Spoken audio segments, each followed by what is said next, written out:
भिवंडी इथं असलेल्या इस्कॉन मंदिरामध्ये अधिक मासानिमित्त भगवान श्री राधा माधव यांच्यासाठी भव्य आंबा महोत्सव साजरा करण्यात आला।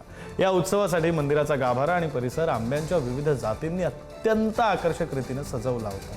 दिवसभरात 2 सत्रांमध्ये होणाऱ्या या महोत्सवामध्ये सर्व भक्तांना दिव्य दर्शन आणि हरिनाम संकीर्तनाचा लाभ घेता येणार आहे। भगवंतांना सर्वोत्तम वस्तू अर्पण करण्याच्या परंपरेतून फळांचा राजा असलेल्या आंब्याचा हा विशेष नैवेद्य दाखवण्यात आला आहे।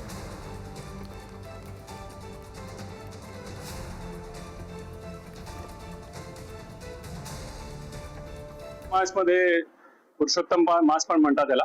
भगवान कृष्णांचा हा मंथ म्हटला जातो।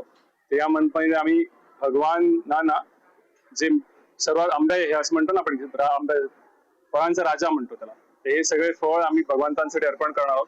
आम्ही वेगवेगळ्या प्रकारचे आंबे मागवलेत सगळ्या साईडनी। हापूस आहे, पायरी आहे, सगळे आंबे भगवंतांच्या ऑल्टर मध्ये पूर्ण सजावट होणार आहे। भगवंतांना विशेष असा हा भोग लागणार आहे।